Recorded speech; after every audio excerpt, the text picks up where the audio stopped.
It gives me particular pleasure as the chairman of the JCPA, Jerusalem Center for Public Affairs, to be the introducer here for two reasons. One, the fact that we're having a meeting, a public meeting for the general public and for our own staff, after too long a period of a couple of years of not having this activity, is actually a sign that we're fully back.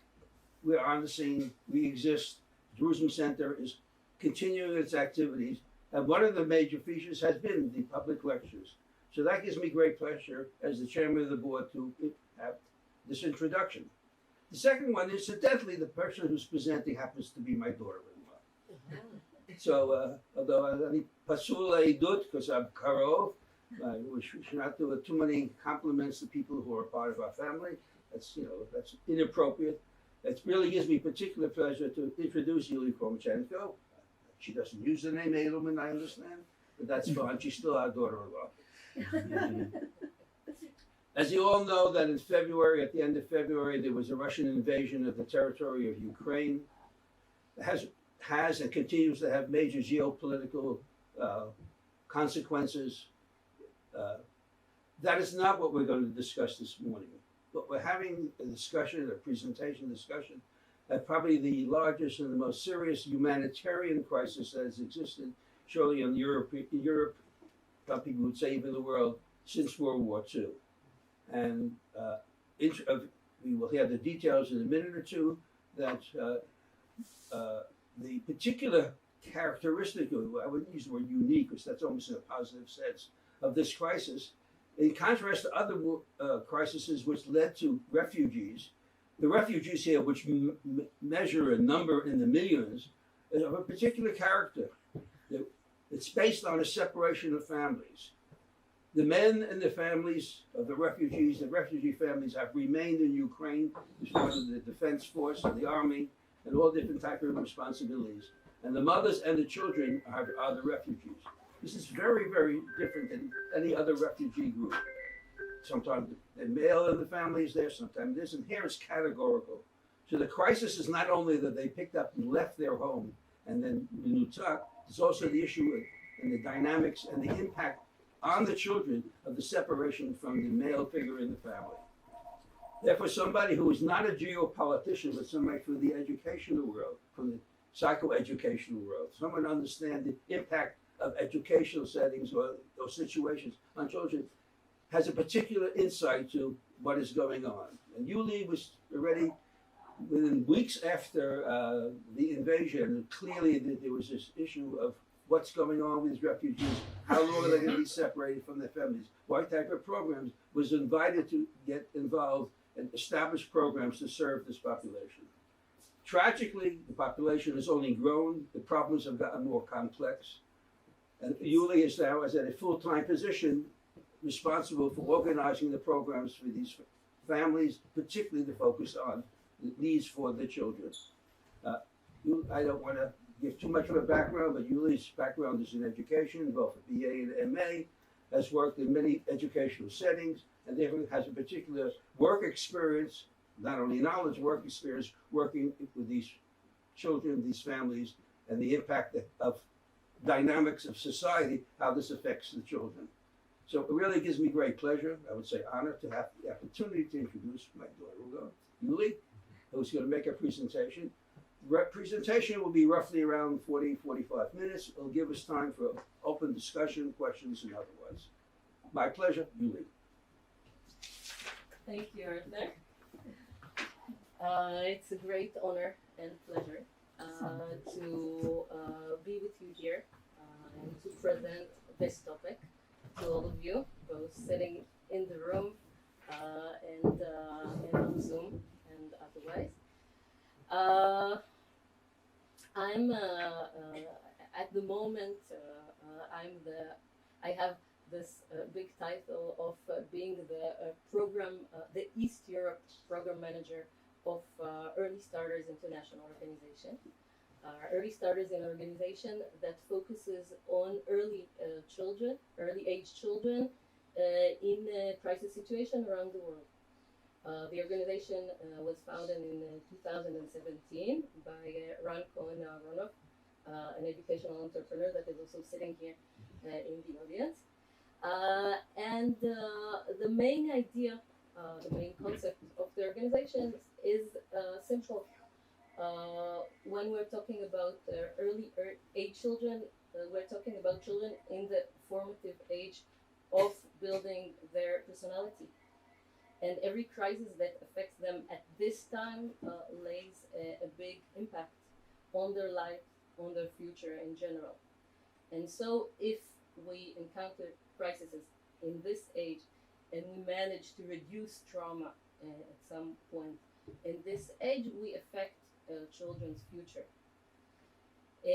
So the organization was working in different countries in Africa, in Haiti, in Greece, working with Syrian refugees in different strategies. As you can see here, disaster and risk reduction, training of both parents, women, and of caregivers for children. And in the beginning of the war in Ukraine, the decision was to start looking at some way to be part of the healing process there, of trying to repair and reduce trauma with children. And that was the point where the organization met me. So this is me. Standing in the border of Moldova, which is a corridor country near Ukraine, in Palanka, which is the border point, in March 2022. As you can see in the picture, I look quite shocked, and it was indeed a major shock point. And I will tell you a bit about how I came to be there and how I came to be what I am now at this point. My name is Yulie Khromchenco. As you can hear from my family name, which I haven't changed, I have Ukrainian origins. My family, my father, from my father's side, lived in Zlatopol, now named Novomirgorod, in Ukraine, in the center of Ukraine. And my grandparents came to Moscow, where I was born and raised till the age of 2. And on the age of 2, my parents immigrated to Israel, and from then on, I was raised as an Israeli in the Israeli education system, but I kept the language thanks to my parents. Okay. Okay. Yeah, sure. And I have an interesting relationship with my Russian identity, which I dealt with during the years. And it appears so that in February 2022, when the Ukraine-Russia war started, I felt that it's a very personal war for me. Like, it affects me personally. And I went with this feeling for several days, not really knowing what to do. And then, as things happen sometimes, I saw a WhatsApp message in one of the groups saying there is somebody I knew, Ran, we knew each other from our former work in the Institute of Democratic Education, that is looking for an educator speaking Russian to work in Moldova with Ukrainian refugees. And that was like a huge thing. And then I called Ran and I said, well, why didn't you call me? And he said, do you want to? Can you? I was then a director of a leadership program for teachers. I was working like a full-time job. And yet it seems important enough to go. So I said, well, I'm willing to go. And then he called me and he said, in 2 days, we're going to Moldova. And then we went. Back then, there weren't any direct flights to Moldova. We went through Poland, and from there to Romania, and from there by car to the Moldovan border, and then after that by car to Chisinau, the capital of Moldova. And along the way, we saw a huge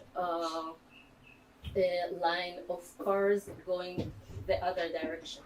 Ukrainian cars, we can see by the numbers, Ukrainian cars, kilometers by kilometers of people fleeing Ukraine, trying to look for a safe haven for themselves, for their families, for their dogs and cats, going somewhere.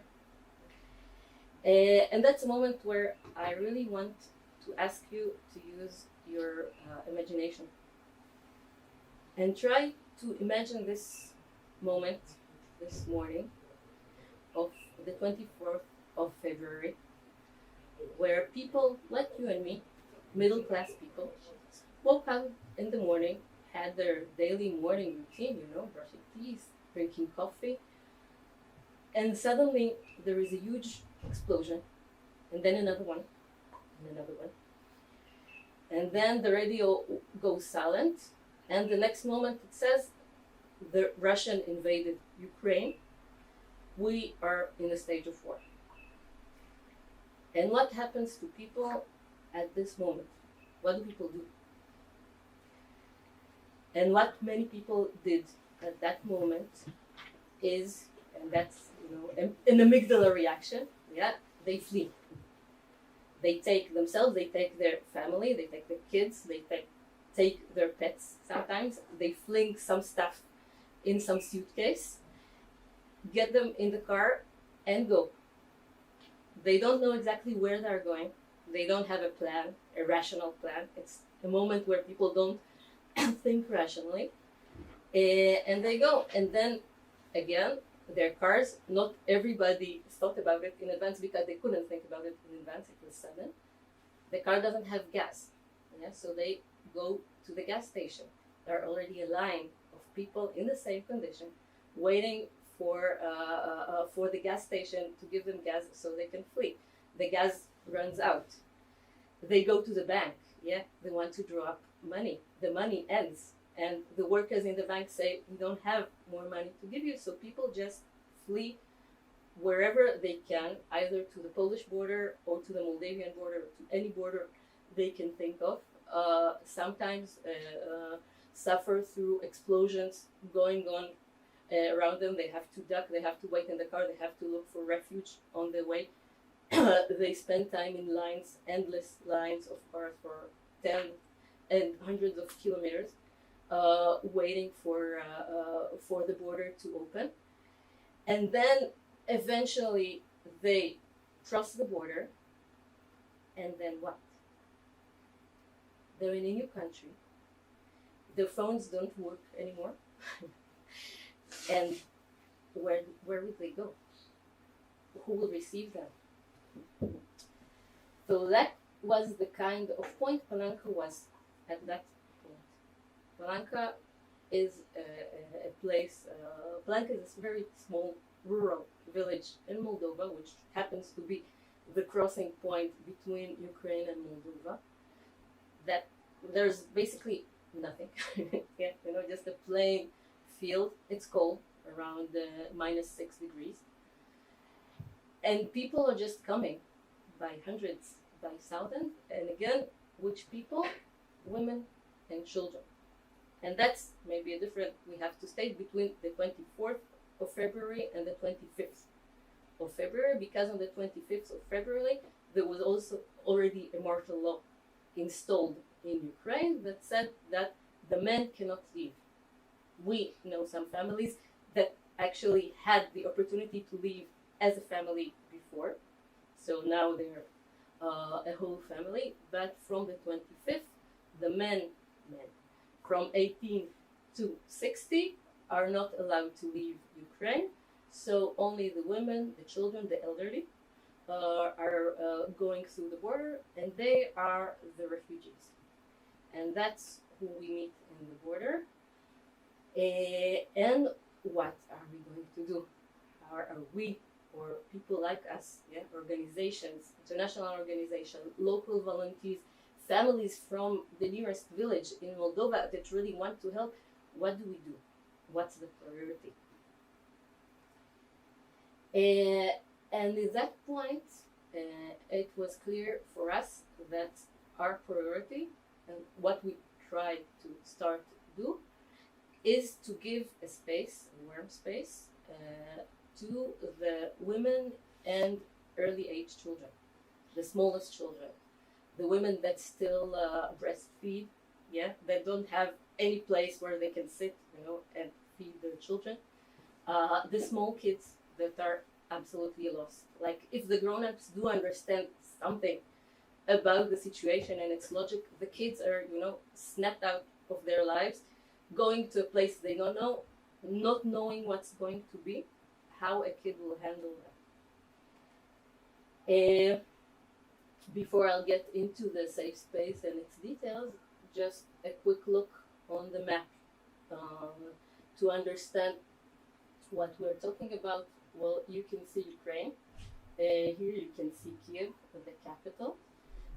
Palanka is about here. That's the crossing to Moldova in the south. Many of the people that flee here are people from Odessa, which is on the south also, from Nikolaev here. And they're going to Moldova. Many of the people of central Ukraine flew here to Poland, to the Polish border. And then from there, some of them move forward to other countries, to the European Union countries. Some of them stay. And if we're like jumping ahead to what's happening now, here you can see a map by UNHCR, by the UN Committee for Refugees, that shows around the numbers. The numbers are accurate for around July, August, of refugees that are going to all the countries here. The countries directly bordering Ukraine and the countries that are near them. So Poland received a huge load of refugees, more than 1 million refugees. Moldova, which is again relatively small country, a country that is labeled the poorest country in Europe now. Moldova and Ukraine are competing on this dubious title. Many small countries like Czech Republic, which is relatively small countries, received a very huge number of refugees regarding its population. And we're, as Arthur mentioned before, we're really looking at the biggest refugee crisis since the Second World War. And the crisis hasn't ended. It's continuing. Now we're talking about 8 months since the beginning of the war.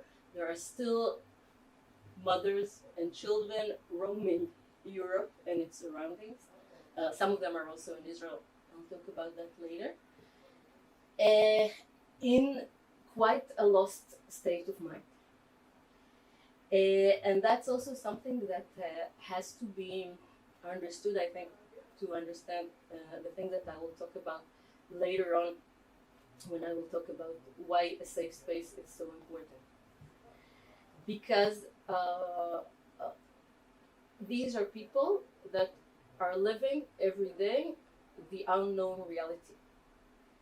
Like, we're not talking about immigrants. We're not talking about people that move to another country and now are in a mindset of trying to get used to the new country, trying to build a new life in the country.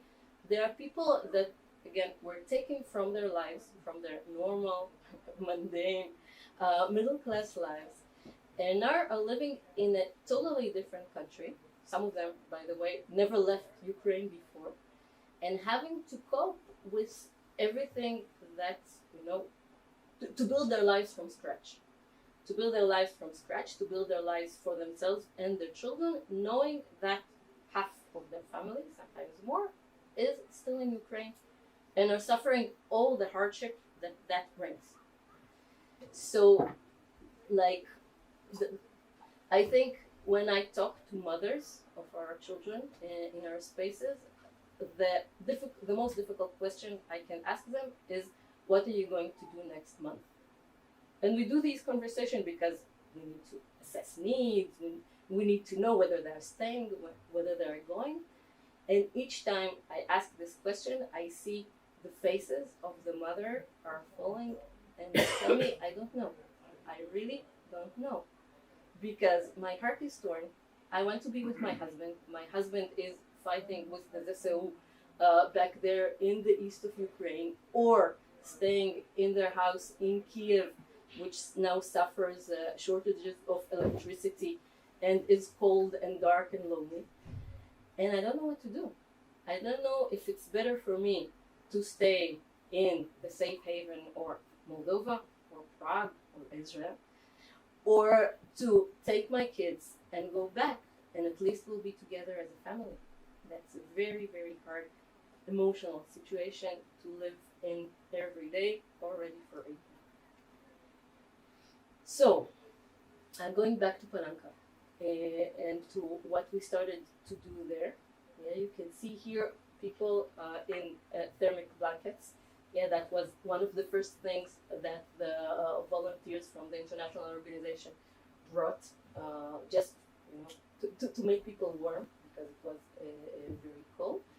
And you can see there like a small roof of a tent, a blue tent with a beer logo on it. It's the Chisinau beer. It was donated by the Chisinau beer company. And that's a place where we started building a safe space for mothers and children. And again, it's cold, the ground is cold. So first you have to lay down the foundations, like in the most physical way, So we put some wooden decks, and then we put some nylon. We did that, by the way. We have to mention that. We weren't alone. And again, in such crisis situation, no organization should or can work alone. We came together with a delegation of Israel, which is another Israeli-based international organization that works in crisis situations. So we were together, like here you can see the main logistician of Israel team, building the actual tent, and then trying to make it suitable and warm and cozy for mothers and children. So that's how it looks, and that's like the first encounter, which is very important, again, when we talk trauma, when we talk about the first receivers, the first people that meet the children, the mothers in the border. We want them to feel accepted. We want them to feel that somebody sees them, that somebody smiles to them, that they have some warm and cozy place where they can be, when they can play, when they can draw. And that's like the first impression of the new country that receives them and for their next stage of life. Now if we're talking about, again, if we're jumping several months ahead, that's how the Palanca tent looked after that. You can see here things like kids' drawings. You can see which is also something that we thought as a child education expert that is very important for children to feel their capability and belonging. Right? We can draw something and we can leave it here. We can give it to the space and other kids will come and look at it. And in these first drawings, we many times saw kids drawing the Ukrainian flag. You can see that here in the picture, yeah? the blue and the yellow. Again, feeling of belonging. Kids drawing something about their experiences. Yeah, house that got shelled, tanks, all kinds of stuff like that. We'll see some more examples like it. But also very much kids stuff. Mickey Mouse's, Huggy Wuggies, yeah, that's another child hero. All kinds of things that remind us that these are children. These are not grown-ups. And even if like this experience suddenly made them face with very grown-up reality. They're still children, and what we try to do in our spaces is to give them this childhood experience back, to remind them that they can be children again. So, what happens with refugees after Palanca? In Palanca, they stay for an hour, sometimes several hours, but then, especially as the time continues, buses come to the border to take refugees to some more permanent place of stay. And one of these temporary permanent places is a stadium, an athletic stadium in the capital of Moldova, in Chisinau, that you can see here. It's a stadium that became very fast a place to host refugees, 800 beds, all of them together, no privacy, very little hygiene, 2 showers for each gender, and everybody is together, are together, men, women, children, elderly, pets, again, dogs, cats, all of them together in one space.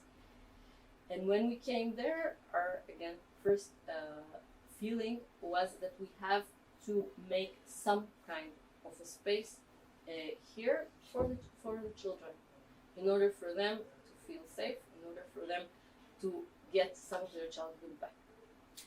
So Ran and me were wandering around the stadium, trying to look for a space where we can do that, and eventually we came to this corner.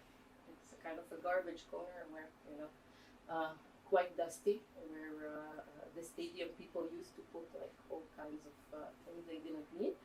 And we tell the manager of the stadium, we want this corner. Can you give it to us? Okay. I'll try to speak louder.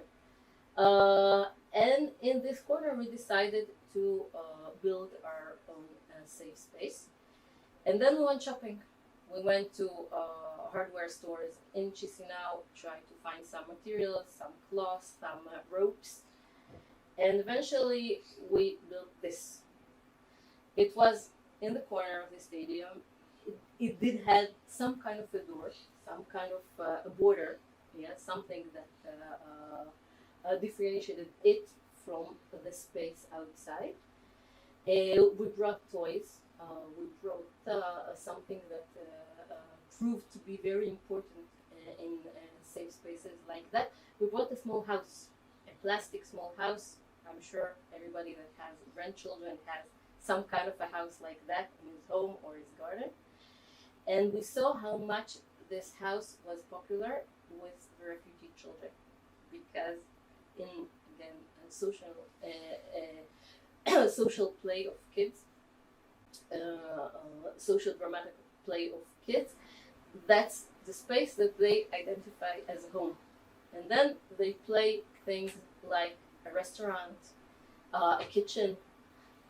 We have some small kitchen utensils, plastic ones. And that's what kids started to do. And that was quite an amazing moment, because a moment ago there was nothing, and then it was something, and then the kids came and they knew what to do with it. So like the basic childish instinct of being a child is still there, and that's a very optimistic thing to encounter in such a situation. So there were about, in the first day, there were about 50 kids in this space, quite crowded, all kinds of ages. We never said, even if our organization is focused on early age children, we never said no to anybody. And kids were doing stuff. They were building things from Duplo, they were playing in the house, in the kitchen, they were building towers, they were drawing, they were building puzzles, and good dynamics were created there. Older kids took care of younger kids, different kids had their roles and opportunities to stand out and to help. Kids' drawings were drawn and stuck to the walls, because again it was very important for us that they will feel, even in this temporary place, that they belong. And you can see here kids draw different kinds of things. We still have the Ukrainian flag. We have the Moldovan flag, the blue, yellow, and red. And they draw all kinds of things. There was a kid, for example, named Macron, who really liked to draw me and Ron. Yeah, he kept drawing, and he kept showing us pictures of us in different situations. Yeah, of us eating in McDonald's, of us living in a house, of us going to on the street. Like, he was trying in this situation to recreate his former life as a way to bridge this enormous, ununderstandable gap between his former reality and his reality now. And that's what many children do. They try through play, through creative work, to bridge the gap and to understand things through living it, through playing it. That makes them calmer. That makes them focus.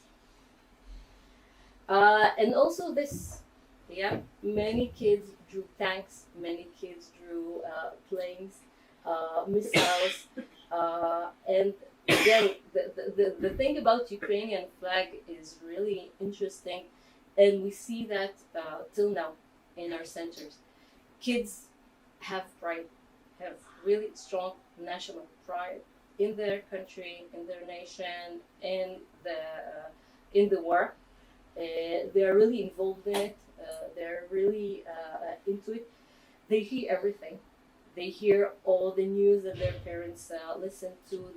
They are constantly online, listening to their fathers or their grandfathers fighting in the war and telling impressions from there. And they're really engaged in it. There are spaces where every morning the kids, by the way, the kids are usually initiating it. They sing Czerwona Kalina. Czerwona Kalina is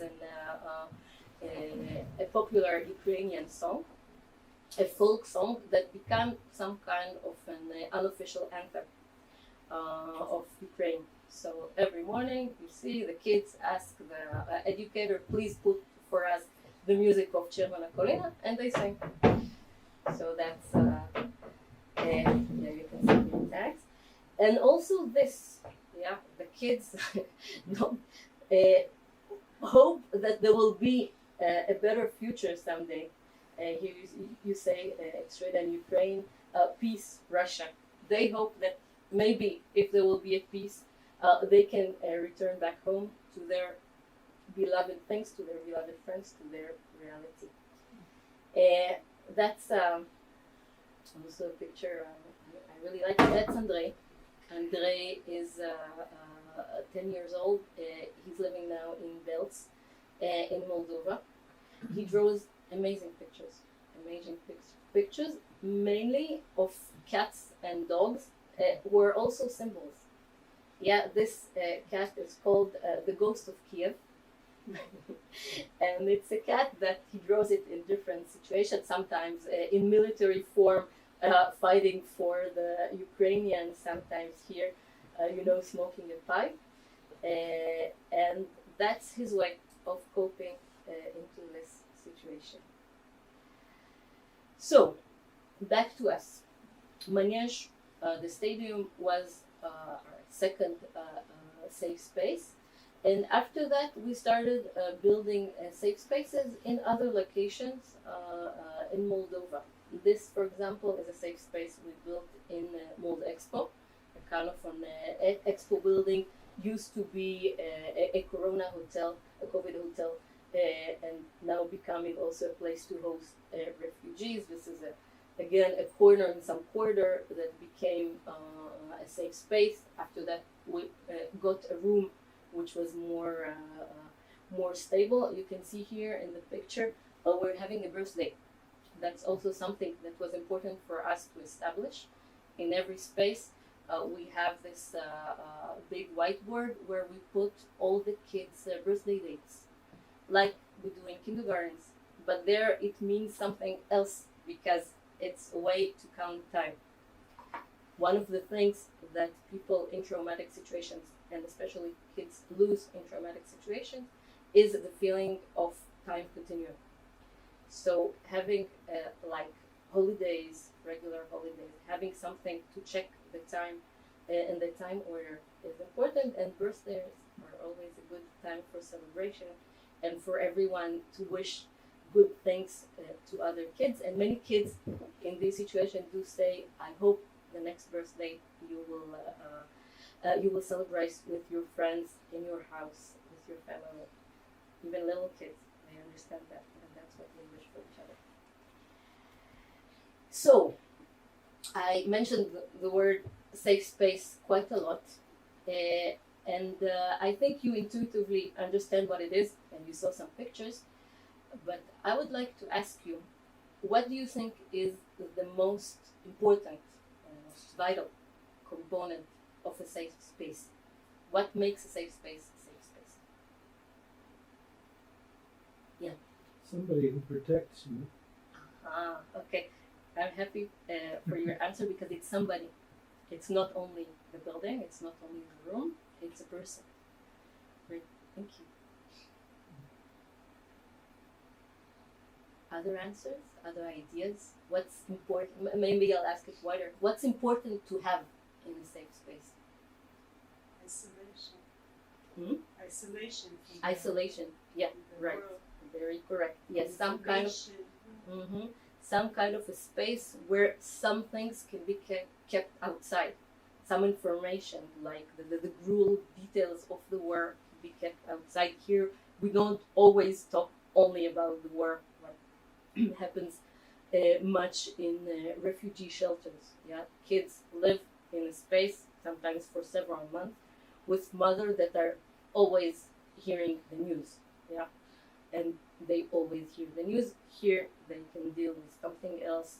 They can have some kind of a refuge from this part of their lives. What else is important? Control. And it's a place where there's control. Control. Okay. A schedule. A schedule. It operates in certain times. It ends always. It begins always in the same time. It ends in the same time. There are a circle of things that happen. There are several rituals that happen. We have spaces where they've established a drinking tea kind of ritual. Yeah, every day, all the kids come and they drink tea. And that's a very important ritual. The kids are preparing the tea, the kids are taking the cups to wash after that. Every time somebody brings something for the tea, they sit and talk about their day. That's a ritual. And that's, again, that helps them to focus in time. Yes. A place where they can explore and express and share their strengths through play and through talking. Beautiful, beautiful. A place where even hard emotions like sadness, like grief, like anger, like aggressiveness can be contained in some way. Like complex emotion can be contained in some way. It's not always easy for our staff, and that's a point I want to mention about like the person that is holding the space.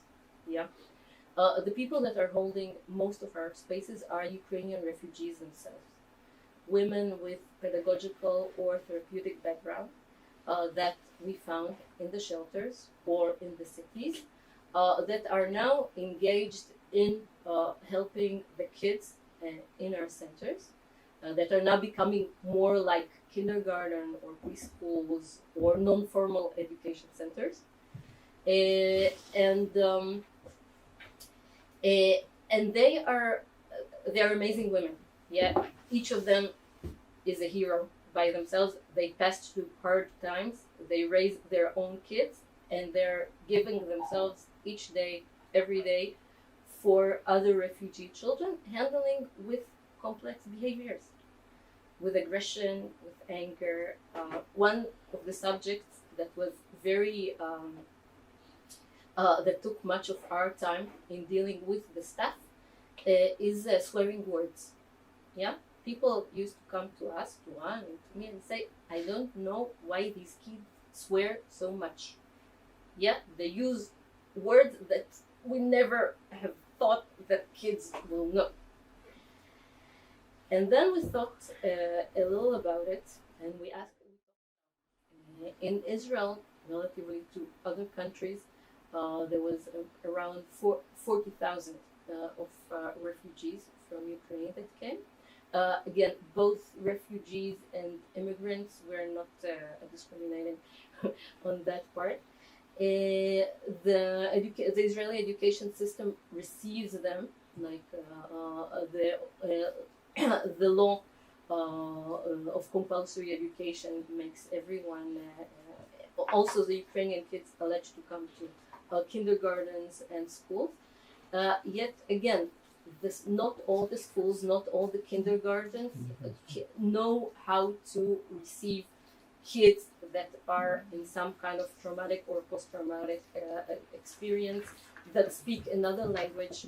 And so what we try to do in Israel is provide them with an after-school program in 7 cities, in Haifa, in Netanya, in Bat Yam and Rishon, in Ashdod, and Beersheba, where they again can enjoy speaking with a person, with a caregiver that knows their language, speak with and relate to other kids that speak their language, play, have fun, have some kind of creative workshops with clay, with drawing, and something that I would also like to mention here, where people that really like to cooperate and collaborate with different organizations. Our last cooperation is with an organization called Dream Doctors, which an organization of medicinal plants that did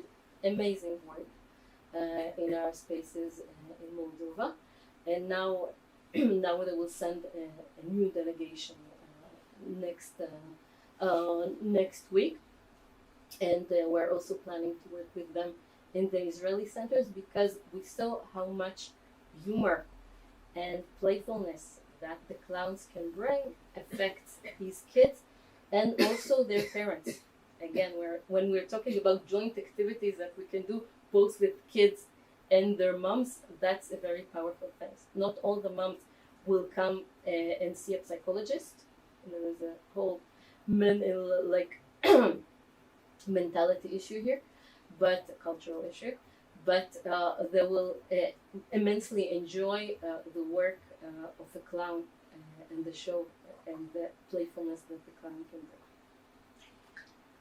And some more pictures. That's pictures of our spaces in Moldova. Our recent space in Moldova is in the south of Moldova, in an autonomous region of Moldova called Gagauzia. And that's totally different. Again, what happens, and that maybe has some optimistic side of it also, is that the kids that many times haven't experienced any other country or reality are suddenly thrown into a different reality, different culture, and they learn a huge load of things, of new things, new culture. So in Gagauzia, for example, it's a culture, ethnic Turk culture with its own language, but also Russian. And our kids there, for example, had a holiday called Kasum, which is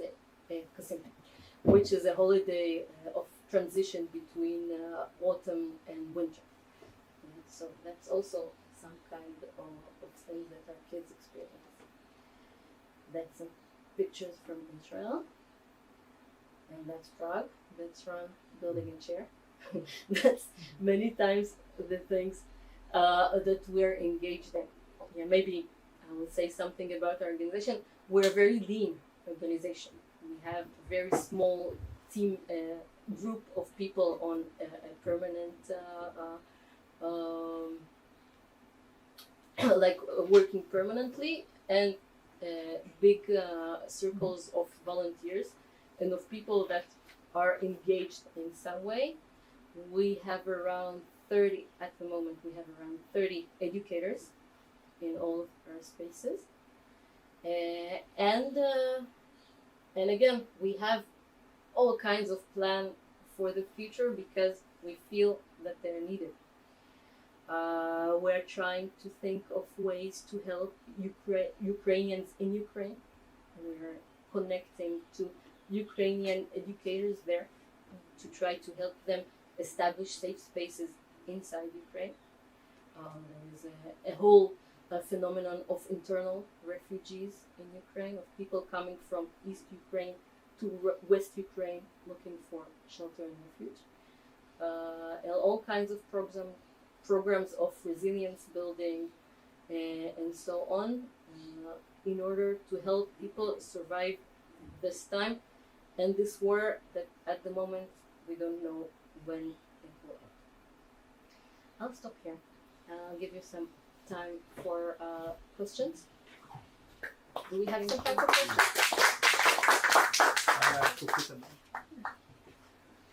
Any comments? Any questions? Are there a lot of nightmares? The kids.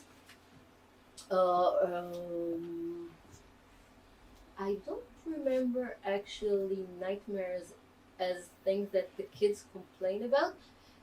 They do complain about fear, and again they play through their fear.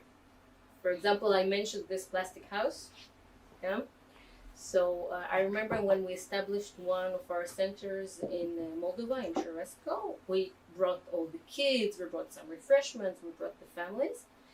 And the first thing that happened is that the kids rushed to the house, and then they started playing a game where somebody will yell, "Siren, siren!" All the kids went out into the house, and the siren person were going around the house saying, "Siren, siren, hide!" And the kids closed the shutters of the house, stayed in the house, and then they switched roles.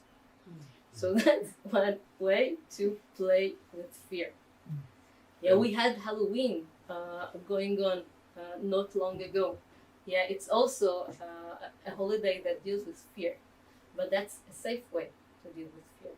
Yeah, you can be frightened of zombies or of ghosts. You're not talking about the real things that frighten you, like the big unknown of the future. Can I ask? Judy and then Arlene. You mentioned burnout. Are you doing something to help the staff with their reactions? Yeah. First, that's something that we really focus on. And first, we have a weekly training session. Every week, same time, on Thursday. Actually, today we are having another one. And lectures, but they're not really lectures. They are meetings with Russian-speaking experts about trauma, about burnout. We had a very successful meeting about burnout where people shared their experiences and feelings.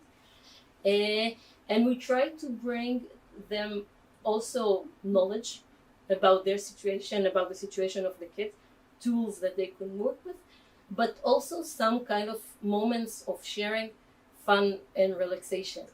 Like we had an amazing meeting with Dream Doctor, with clowns for the staff.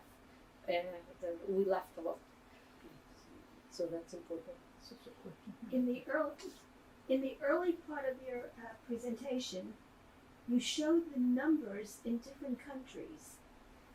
In the Czech Republic, seemed to have almost as many people as live as the citizens.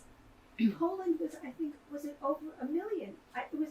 Europe is flooded with refugees. Now. Yes, and European. How are the people, the local people, accepting them, working with them? It's a very good question and a complex one. It can be answered shortly, but I say that there is, from one hand, an immense willingness of both countries and organizations to help, because everybody feels that it concerns them also. Like, Russia is received as a real threat, and and many people are received. Well, again, the ability to receive the refugees is depending on the resources of the country, and then the resources the country can find from local or international organizations. The people in the streets, it depends, like any people anywhere. There are people who are very accepting, people that house refugees for free, people that don't have anything to eat and still house refugees. Amazing shows of willingness and good heart. And there are people who are xenophobic, who are worried that the Ukrainians will take their jobs or will make the living expenses much higher, which happens again in all Europe. It drives the costs of living very high, and local people suffer from that. So yeah. Howard? Really, your presentation is informative and excellent and captivating. I'm wondering about the future, a question about the future. What's the hope of these people? Do they hope to go back to their home? The families to be reunited 100%. But to have that reunification in the Ukraine, somewhere in Europe, what about those in Israel? Do they want to stay here? What's the hope? It's $1 million or maybe several $1 million question, and sorry that I can't answer it shortly again. It's not a general answer either. Yeah. As far as I hear from most of the women I talk with, they want home. They want to return home, even when they know that home is in shatters.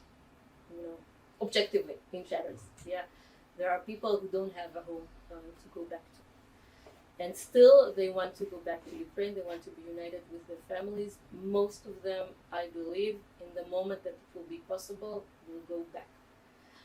There are some people who are, for different reasons, maybe because they're only mothers.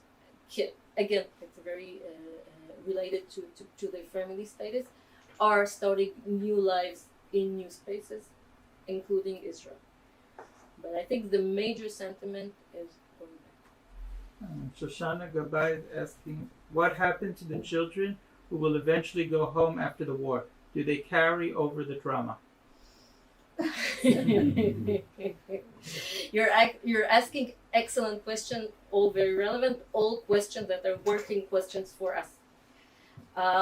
What we try to do is reduce the trauma however we can, which is it really depends on how long it will last, how much normalcy we can bring to their lives at this point, how much tools and instruments to deal with the different feeling they feel now and contain them we can give them.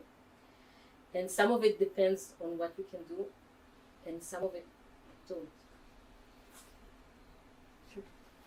First of all, I want to thank you for coming here and giving an excellent presentation. And I want to thank you for your amazing work you're doing there. I'm sitting here and I'm trying not to cry from one sentence to another. It's okay. And you do. We cry all the time. You do amazing work there, and thank you for that. And I wanted to ask you if you would have in your fantasy all the means in the world, what would be, in other words, what are you lacking a means to develop there? Okay. First, I assume your budget is limited, and you're trying to pull the blanket from all sides. And if you would have the money to doing all what you want to do, what would you do? Mm-hmm. Okay. Well, I'll be very sincere. We lack budget. Yeah. At the moment, we stretched our budget so that we can assure. Again, education is about stability. Yeah. If we want to establish safe spaces. We need to offer stability for the staff members and for the kids or for the parents, no matter what happens. Yeah. If tomorrow Putin will end the war, it will be great and we will be happy and we will use this budget for something else. But we need to ensure that we have the budget for the safe spaces to continue working as long as they're needed, and they will be needed even after Putin will finish the war, because not everybody will come home immediately after that. Houses will have to be rebuilt. Cities will have to be able to be ready for the refugees to come back. So that's one thing. We need budget to be able to continue with the safe spaces as long as they're needed, and that means paying the staff. That means containing the spaces. It's not big amounts of money, but they are amounts of money that we at the moment can have insured after March. Yeah, we're looking till March. After March, we don't know. Another thing, which is a major thing, is Ukraine itself. Ukraine needs and will need rebuilding in all the ways of social health, education, resilience building, trauma coping. All that field is major and vast. I wish we had the means to work with that, to work with the kids, to work with educational staff, to work with therapeutic members, to bring them the knowledge we have from our experience, from the Israeli trauma expertise, and that also requires money. Again, not big sums of money, but some money. And again, everything that we can bring in terms of expertise, of psychological help, of or therapeutic help, of all the kinds of creative ways for people to be able to bring their human dignity back, is something that I would really like to have the means to invest in. So that's in short. And I say that we raise money. We fundraise. We fundraised in Israel and people were giving, again, not big sums, but some sums that helped us to continue working through these years. We try to apply to grants. Many grants and organizations are not dealing with the Ukraine crisis anymore. The media switched its focus. The organization switched its focus. So yeah, if you or people that can help with that, I'm really asking for your help and here. Any other questions, comments? I'm going to take the opportunity to put on my other hat. Many of you know that I'm a physician. Many of you know that I'm a pediatrician. What you learn in your pediatric training is to contrast to training to be a physician for adults, internal medicine, is that when you talk about, for example, a disease process or a bacterial infection, you talk about the bacteria, what its potential to do its damage. But in pediatrics, you have two other factors.